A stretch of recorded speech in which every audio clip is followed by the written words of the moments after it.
राधे राधे, जय श्री कृष्णा। मैं सीमा सिंह आप सभी धर्म प्रेमियों को सादर प्रणाम करती हूँ। आज मैं आपको कार्तिक मास के 21वें और 22वें दिन की व्रत कथा सुनाने जा रही हूँ। एक दिन राजा पृथु नारद मुनि से बोले कि हे देव ऋषि, कार्तिक मास में शालिग्राम भगवान के पूजन का क्या महात्म्य है। आज मैं आपसे कार्तिक मास में शालिग्राम भगवान के पूजन का महात्म्य सुनना चाहता हूँ। तब नारद मुनि राजा पृथु से बोले कि हे राजन, आज मैं आपको कार्तिक मास में शालिग्राम भगवान के पूजन का महात्म्य सुनाता हूँ। शालिग्राम शिला में सदा चराचर प्राणियों सहित समस्त त्रिलोक लीन रहता है।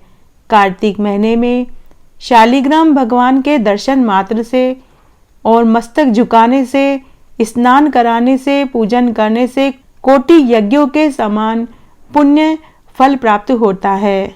कार्तिक मास में शालिग्राम भगवान के ऊपर तुलसी दल चढ़ाने से कोटि गोदानों का फल प्राप्त होता है।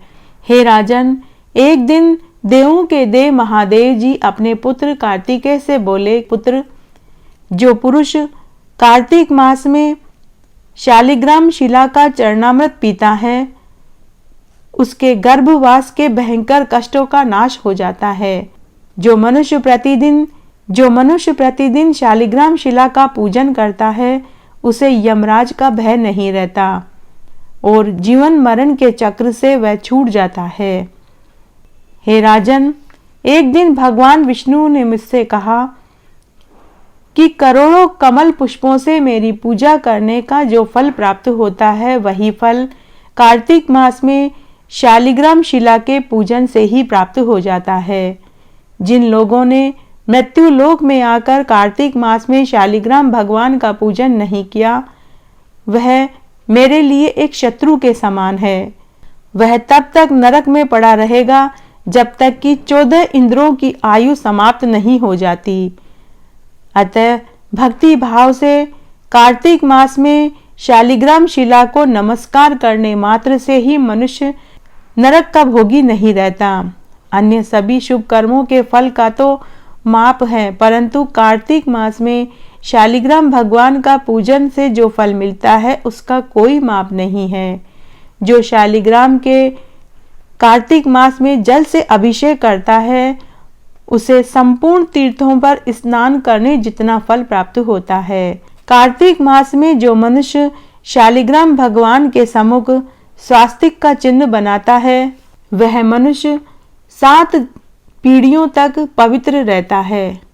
जो स्त्री कार्तिक मास में प्रतिदिन शालिग्राम भगवान का पूजन करती है, नमस्कार करती है, उसके बाद गृहस्थी का कार्य शुरू करती है, वह 7 जन्मों तक विधवा नहीं होती। सदा सुहागन के रूप में वह प्रतिष्ठित रहती है। उसका मान सम्मान बढ़ता है। पीहर और ससुराल में उसकी इज्जत बढ़ती है। वह सब जगह पूजनीय होती है। इसके बाद नारद मुनि राजा पृथु से बोले कि हे राजन, अब मैं आपको कुष्मांड दान का महात्म्य सुनाता हूँ। नारद मुनि राजा पृथु से बोले कि हे राजन, यमुना के तटवर्ती पर्वत की तराई में एक बहुत बड़ा गांव है। उसमें उच्च कुल के राम शर्मा नाम का एक ब्राह्मण रहता था। वह ब्राह्मण बड़ा ही सच्चरित्र और बहुत ही मेहनती था। उसने मेहनत करके बहुत धन कमाया था और वह अपने कमाए हुए धन का एक हिस्सा दान पुण्य करता था और दीन दुखियों में बांट देता था। ऐसा करते करते समय बीतने लगा और एक दिन वह बुढ़ा हो गया। उस ब्राह्मण के कृष्ण और धनंजय नाम के 2 पुत्र हुए। राम शर्मा ब्राह्मण ने अपनी गृहस्थी का भार दोनों पुत्रों के ऊपर डाल दिया और सम तपस्या करने के लिए वन में चला गया। अंत में तपस्या करते करते जब उसका शरीर बिल्कुल जीर्ण शीर्ण हो गया, तो वह भगवान श्री कृष्ण चंद्र को अपने मन में बसाकर विष्णु लोक को चला गया, जहां जाकर प्राणी को पछताना नहीं पड़ता। कृष्ण और धनंजय को पता चला कि उनके पिता का देवलोक गमन हो गया है, तो उन्होंने विधि विधान से अपने पिता का अंतिम संस्कार किया। समय बीतने लगा। जब कृष्ण और धनंजय युवा हुए तो बुरी संगत में पड़ गए। शराब पीना, जुआ खेलना, वेश्यागामी तक हो गए थे। कोई उन्हें रोकने टोकने वाला नहीं था। यदि कोई हितैषी उन्हें समझाता तो वे उससे लड़ाई झगड़ा करते। वे हजारों रुपए वेश्या के ऊपर लुटाने लगे। जुआ, शराब, मांस, मदिरा आदि खाने लगे। थोड़े से सुख के लिए उन्होंने अपना सारा धन खत्म कर दिया। वे दोनों अपने आप को महान बलशाली समझते थे और वेश्याओं के सौंदर्य के ऊपर धन लुटाने लगे। धीरे धीरे उनके पिता का इकट्ठा किया हुआ सारा धन खत्म हो गया। धन न होने से उन्होंने चोरी चकारी करना शुरू कर दिया। एक रात्रि को जब वे चोरी करने के लिए गए तो पुलिस ने उन्हें पकड़ लिया और राजा के पास ले गए। राजा ने उन दोनों को राज्य से बाहर निकाल दिया। अब वे दोनों भाई वन में जाकर रहने लगे। जंगल में कोई साधन न देखा तो वे मांसाहार खाकर समय काटने लगे। फिर एक दिन रात्रि के समय एक सिंह ने उन दोनों को मार डाला।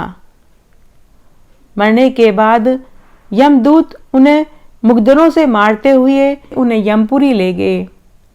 यम के दूत उन्हें पकड़कर यमराज के पास ले गए और कहा कि हे स्वामी, बताइए कि इन्हें क्या दंड देना है। यमराज ने जब अपने दूतों की बात सुनी तो उन्होंने चित्रगुप्त जी से उन दोनों का लेखा जोखा पढ़ने के लिए कहा। तब चित्रगुप्त जी ने उन दोनों भाइयों का लेखा जोखा पढ़कर यमराज को सुनाया। तब चित्रगुप्त जी ने यमराज से कहा कि हे धर्मराज जी, इन दोनों भाइयों में से एक को स्वर्ग और एक को नरक में डाल दो। जो स्वर्ग में जाएगा उसे सभी सुख मिलने चाहिए और जो नरक में जाएगा उसे सारी यातनाएं दी जानी चाहिए। चित्रगुप्त जी की बात सुनकर धर्मराज जी ने कहा कि हे चित्रगुप्त, इनमें से कौन स्वर्ग में जाएगा और कौन नरक का भागी बनेगा।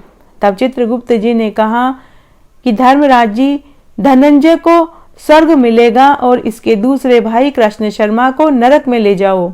तब धर्मराज जी ने अपने दूतों को आज्ञा दी कि जैसा चित्रगुप्त जी ने कहा है उनकी आज्ञा का पालन करो। तब यमराज के दूत धनंजय को स्वर्ग में ले गए और उसके भाई कृष्ण शर्मा को नरक में ले गए। तब धनंजय ने स्वर्ग में जाते समय यमदूत से पूछा कि हे महामुनि, मुझे बड़ा आश्चर्य हो रहा है। हम दोनों ने एक जैसे कर्म करे हैं। पूरी उम्र मांस मदिरा का सेवन करा, जुआ खेली, चोरी करी और वेश्यागामी किया। हम दोनों एक ही माता के गर्भ से उत्पन्न हुए। हमने जन्म भर पाप भी एक जैसे करे और पुण्य कर्म की तो कभी हमने कोई बात भी नहीं करी और अंत भी हमारा एक समान ही हुआ। फिर हम दोनों में से मुझे स्वर्ग और मेरे दूसरे भाई को नरक क्यों भोगना पड़ रहा है? मुझे इसका बड़ा आश्चर्य हो रहा है।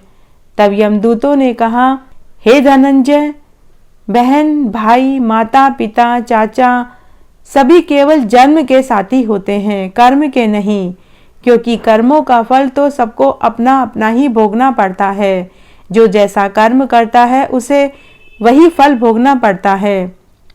जिस तरह की सूर्य की कन्या राशि पर जाने पर अपने आप छूतों और कुतियों का समागम हो जाया करता है, उसी प्रकार पुत्र और माता पिता का समागम हो जाता है। इसलिए तुम किसी बात की चिंता मत करो। तुम स्वर्ग में जाओ और स्वर्ग का सुख भोगो। तुम बड़े पुण्य आत्मा हो, तभी पुण्य आत्मा हो, इसीलिए तुम स्वर्ग के अधिकारी हो। तुम्हें मेरा नमस्कार है। तब धनंजय ने दूत से कहा कि हे दूत, आखिर तुम मुझे किस पवित्र कार्य के फल स्वरूप स्वर्ग में ले जा रहे हो? मैंने ऐसा कौन सा पवित्र कार्य किया जिससे कि मुझे स्वर्ग मिला है, और मेरे भाई ने ऐसा कौन सा पाप किया जिससे वह नरक का भागी हुआ है? धनंजय की बात सुनकर यमदूत बोला कि आपने अध्यापक के साथ एक दिन तुम उनके कपड़े, कुशा और समिधाएं लेकर यमुना तट के पार गए थे, अपने आचार्य की आज्ञा का पालन किया था और तुमने कार्तिक मास में यमुना में 3 बार स्नान किया था। उसी से ये तुम्हें फल प्राप्त हुआ है। कार्तिक मास में यमुना नदी में एक बार स्नान करने से तुम्हारे जन्म मरण के चक्र से तुम छूट गए और दूसरी बार स्नान करने से तुम्हें अक्षय स्वर्ग की प्राप्ति हुई और उधर तुम्हारा भाई यम यातना भोग रहा है। इस प्रकार यमदूत की बात सुनकर धनंजय यमदूत से बोला कि हे देवदूत, केवल 7 शब्दों में बातचीत कर लेने से ही हमारी मित्रता हो गई है। इस नाते मैं तुम्हें अपना मित्र समझता हूँ। हे यमदूत, आप मुझे बताइए कि मेरा भाई उस नरक से कैसे छूट सकता है। मैं उसका उपाय जानना चाहता हूँ। मैं अपने भाई को अपने साथ स्वर्ग में ले जाना चाहता हूँ, क्योंकि भ्राता के समान बांधव और भाई के समान कोई मित्र नहीं होता। भ्राता के समान कोई भी रक्षक नहीं होता। फिर जो एक माता की कोख से हम उत्पन्न हुए हैं, उसके विषय में तो कहना ही क्या। मैं उसके बिना स्वर्ग में नहीं जाना चाहता।